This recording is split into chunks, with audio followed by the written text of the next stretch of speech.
Ladies and gentlemen, welcome to Ringside Cinema. I am Money Mike, and what a weekend full of wrestling. So that means we have a lot to go over on this channel this week.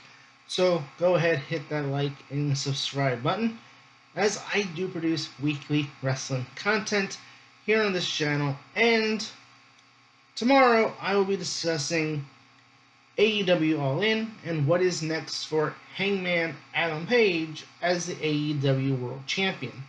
But today, ladies and gentlemen, we're going to be looking at Evolution. Because, man oh man, I think it's been long overdue for another Evolution PLE. I think the WWE has the roster, the talent, the depth to be able to do this on a yearly basis.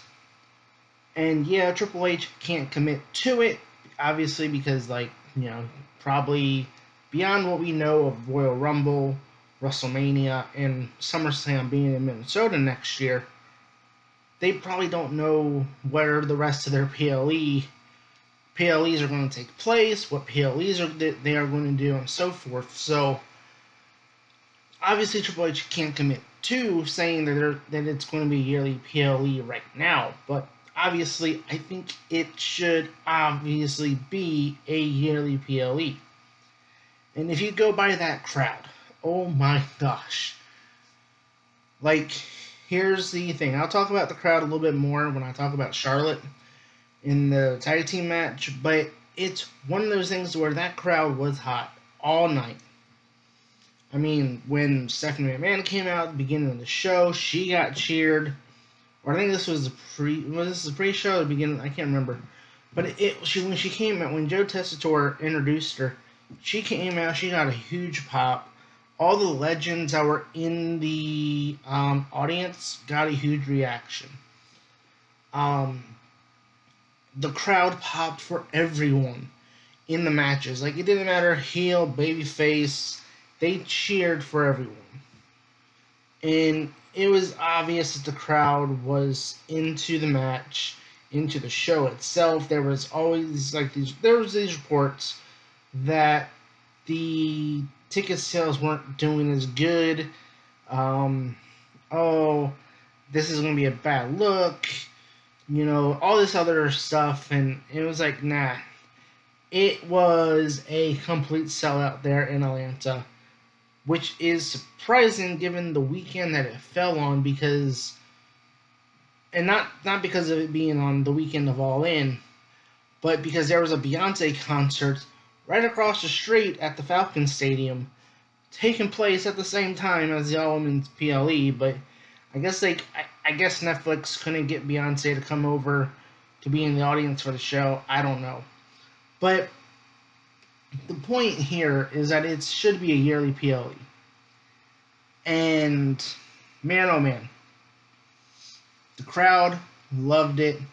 And if Triple H did not listen to that crowd, and does not make this yearly PLE, I don't know. I think we might have to start looking at maybe Shawn Michaels taking over the main roster. But let's talk about the first match on that card, because again, right off the bat, Bayley, Becky, Lyra, Women's Intercontinental Championship match. Oh my gosh. This was match of the night until the main event. But these three women went out there, put on a great match. The storytelling in the match was great. Everything leading up to it was great. And I just loved the finish of the match where, the smooth kind of rollover into a pin by Becky, and where she just steals the win, which I kind of thought that was what was going to happen, because they were teasing tension between Bayley and Lyra. Then on Raw, we got Bayley versus Lyra in a 2 out of 3 falls match. So now, coming off of Evolution, we now know that Lyra is going to be getting another title shot against Becky at SummerSlam. But man, I said it on social media. I said, honestly, if you ran this back as a triple threat match down the line for the world title, and you have Lyra kind of playing the Daniel Bryan role in all this, and that's how she becomes a world champion in the future, like, I'd be down for it. Like, these three women here absolutely did a phenomenal job, and man, I gotta talk about Bayley. Uh, the I hate it so much. I kind of wish she won here, or I wish she at least won the match on Raw, because she wasn't at WrestleMania. She wasn't on Money in the Bank. Now she's maybe not going to be at SummerSlam unless she's going to be the special guest referee for Bayley, I mean, for Becky and Lyra. I mean, I don't know. I don't know. It seems strange to me, the role that Bayley has taken. Kind of like the new Natalya, which sucks because Bayley is so talented. She's been one of the key, uh, members on that women's roster that has been a part of this whole women's revolution for the last 10 years. And for her, it's like, man, off WrestleMania, off not even at Money in the Bank. Like, it's like, what is going on with the creative? Like, what is going on with WWE? Like, why does Triple H not see her on the same level as a Charlotte or a Becky, or even, I guess, Mercedes at this point? I go back to Bayley's interview with Chris Van Vliet, and it's like, I think even she herself has said, like, she doesn't see herself on that level. And Bayley, I gotta disagree. I think you are 100% on the level of a Becky, of a Charlotte, of a Mercedes / Sasha Banks, and don't let nobody tell you otherwise. And I think she deserves better from a creative standpoint. And yeah, I mean, if she misses SummerSlam again, something's wrong. And speaking of Charlotte, there's been a change in Charlotte's character over the last month or so with this pairing with Alexa Bliss, and I like it. I think the fans like it. I mean, like I said, the crowd popped basically for everything and everyone, but Charlotte, I mean, go back to where we were at the Royal Rumble, WrestleMania season. When Charlotte won the Royal Rumble, people were like, "Oh no, she was handed the Royal Rumble. She's going to win their title, yada yada yada. They want her to be her dad. They want her to get 16 titles, all this other stuff." And I talked about it here. I thought they rushed the whole Charlotte Tiffany feud, but one of those things where we went from boo, we don't want to see Charlotte no more, to we want Charlotte. Like, the crowd was chanting for Charlotte whenever she was on in the match. And yeah, I get it. Atlanta, Georgia is not that far from Charlotte, North Carolina. It's not that far from South Carolina. That is Flair country. That is 100% Flair country. So they're going to cheer for Ric Flair's daughter.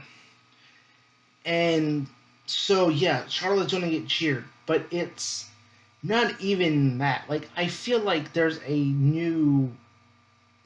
switch has gone off. Like, I feel like there's a new presentation of sorts that we're seeing with Charlotte, with this tag team with Alexa, where Charlotte is kind of being herself. Like, she's talked about in the past where she's wanted to incorporate Ashley into the Charlotte character a little bit, and I think we're finally getting to see that. And we're kind of getting to see where she's kind of loosened up. She's starting to have fun. And that's the Charlotte that I think a lot of people have wanted to see for a very long time. So I'm glad to see that she's finally getting that opportunity to show us who Ashley is. And I hope that does stay the course for a while, because this is almost like her Roman Reigns for 2020 moment, right? Because Roman Reigns was in the same situation. he was getting booed. The booking was always him in the title picture. Fans were tired of it. The same thing happened with Charlotte. And then, obviously, Roman Reigns went on to become the tribal chief. The most dominant run in the last 5 years, yada, yada, yada. And now Charlotte is kind of like in the reverse, where Roman was a heel. Then he became one of the biggest baby faces. And we'll talk about Roman Reigns later this week. But Charlotte, I think, is going to be the reverse, where she's going to start out as a big baby face, and then she's going to eventually maybe return to the Queen character later on, and she turns on a beloved baby face, or maybe she turns on Alexa Bliss, who everyone loves, and that gets her back to the Queen character a year or two down the line, or whatever. But back to the tag team match. The tag team match was phenomenal. I think they should have called an audible. I think Charlotte and Alexa should have won. And not because I predicted Charlotte and Alexa would win, but because I felt like, to me, when you have a crowd that is so behind a superstar or superstars in this moment, like in the way they were, I think as a booker, as a writer, I think you have to pay attention to the crowd and you go, you know what? Yeah, this is what we have. This is who we have winning. But when you listen to the crowd and you go, you know what? Let's call an audible. Let's tell the referee to tell them to come up with a new finish. This is who's winning, yada, yada, yada. Because I think that place would have blown the roof off if Charlotte and Alexa would have won. Obviously, maybe they're going to save it for SummerSlam, which is great. Which will be a great place to do it. SummerSlam was a big major PLE, but I think this was the moment that they really should have done it. And then there's Zoruka. I think Zoruka literally stole the show on Smackdown and at Evolution. Why is she not on the main roster? Why is she still down in NXT? The NXT right now has a backlog right now. They're so backlogged. There's talent down there that should be on NXT, or that should be caught up to the main roster. It's crazy right now. Like, let's get Zoruka to the main roster, please. I mean, if anything, if Smackdown and Evolution didn't show that she should be there along with Zarya, I don't know what else we should do. And speaking of NXT, let's talk about the NXT Women's Championship match. Jacy Jayne, Jordynne Grace. Great match. I just talked about how there's a lot of women that should be on the main roster by now. I think Jacy Jayne is one of them, but I'm also kind of glad that she's able to get this run as the NXT Women's Champion, because the WWE has been bringing in so many big high-profile free agents that they almost kind of forgot about their homegrown talent down there at NXT, like a Jacy Jayne, like a Fallon Henry. So you have homegrown talent that have kind of taken a back seat. So in a way, I'm kind of happy that JC retained the championship, but also it's kind of like I kind of wanted Jordan to win, just so maybe we could potentially get Jacy Jayne on the main roster. But yeah, I think Jordynne Grace should have probably talked to Toni Storm before Evolution, because Blake Monroe turned on Jordynne Grace, and then Jacy Jayne retained, and now apparently we're going to get the feud between Jordynne Grace and Blake Monroe coming up on NXT. That should be a good one. And then there was the Women's Battle Royal. This was a 20-women Battle Royal, which had just superstars from Raw, SmackDown, and NXT. There was no really big surprises. I think a lot of people weren't expecting big surprises. I think that's kind of where I really, really want Evolution to become the Forbidden Door PLE for the WWE and for the women, because, like I said, the talent, the depth is so good. It's the best it's ever been. And Yeah, we had 7 matches, so I'm not saying we need like 10, 11, 12 matches or 13, whatever. We don't need a big card. We don't need this to be a two night PLE. But again, when you have a partnership with TNA, you have Evolve, you have AAA, you have legends, Hall of Famers. I mean, Trish Stratus, Tiffany Stratton. I was pleasantly happy with that match. Like, honestly, I came out of that match going, you know what? I want Trish Stratus to get one more run with the championship. So yeah, I mean, like the battle royal to me, I think would be perfect to spotlight women from all different eras, different promotions, and yeah, I know a lot of people were disappointed. I mean, I was disappointed. There was no AJ Lee, no Paige, like, which I get it. Then we're going into Royal Rumble territory where it's like we're treating it as a Royal Rumble, and I get you want to just be a battle royal to determine who's going to win, determine who's going to face the champion at Clash in Paris. And yeah, this was tailor made for Stephanie Vaquer to win.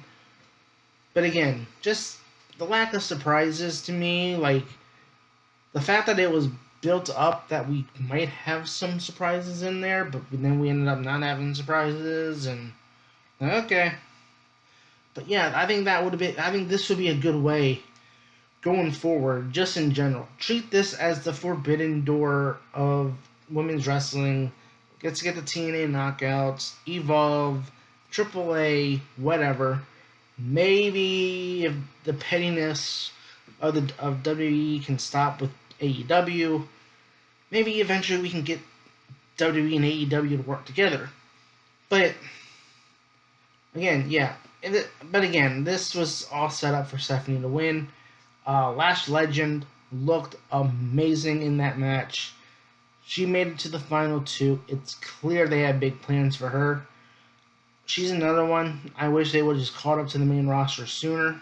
And then the women's main event, women's world title, Rhea, Iyo Sky, and oh man, give me Rhea versus Iyo, Iron Women match, 60 minutes, please. That's the next step in all this.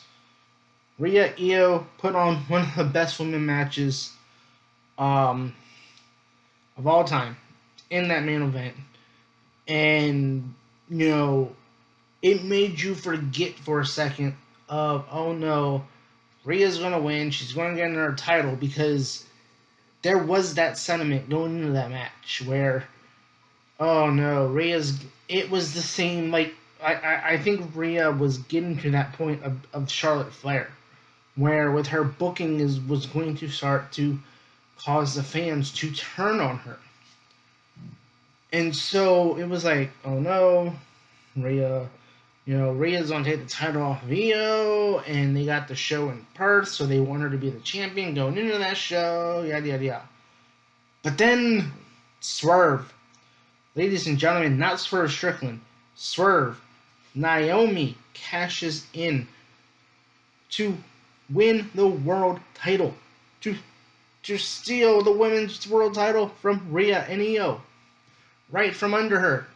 Under them. That was absolutely fantastic. Like, nobody expected it. Nobody saw it coming. Everyone expected her to just cash in on Tiffany Stratton. Like, Jade beat her in the match earlier in the night, and that match was great. I think it's kind of funny. Like, we've had Jay versus Gunther, Naomi versus Jade. We've had these WrestleMania matches, or WrestleMania rematches, that have actually been better than the WrestleMania match itself. And so, Naomi loses, that's pretty much it.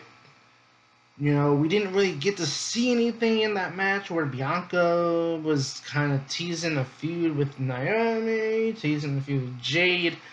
We didn't really get to see any tension or anything like that. It was a straightforward match, but people still expected that, oh, okay, Jade has to win because she has to look strong going into her match against Tiffany at SummerSlam. But people still expected, oh, Naomi's going to get her back when she cashes in at SummerSlam.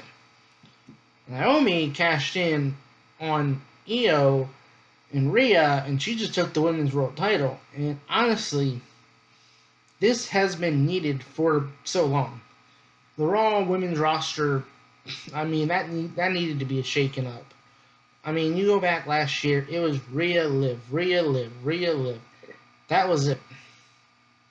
Like, no other women were even touching the main event scene. So the women's roster on Raw needed a refresh, needed something new, different. And that's what we got with Naomi cashing in. And then on Raw, we saw Naomi go out there, and now she finds herself in a triple threat match against Rhea and Iyo for SummerSlam. And that, I know that's going to be a great match. But I just can't think of a better way for them to close the show the way they did than with Naomi cashing in. I thought perfect way to close Evolution 2 with a cash in, and do it when nobody expects it. Do it when nobody sees it coming, right?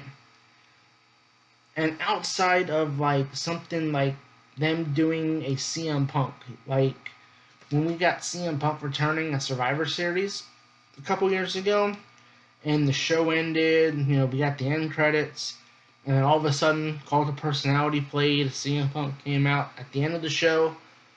Like, outside of, like, something where Naomi is celebrating, and then, like, AJ Lee's music hits, Paige music hits, or coming out and, like, shocking the crowd to end the crowd, to give a similar vibe to Punk, right? Outside of that, like, literally, I can't think of a better way to have ended that show than with that cash in. And so, for me, I think this needs to be a yearly PLE. We need to make sure that this is a yearly PLE going forward. Let's incorporate more women from other brands, other companies. Let's make this the forbidden door of women's wrestling. Comment below, guys. Let me know what you guys thought of Evolution 2. Did you enjoy the show?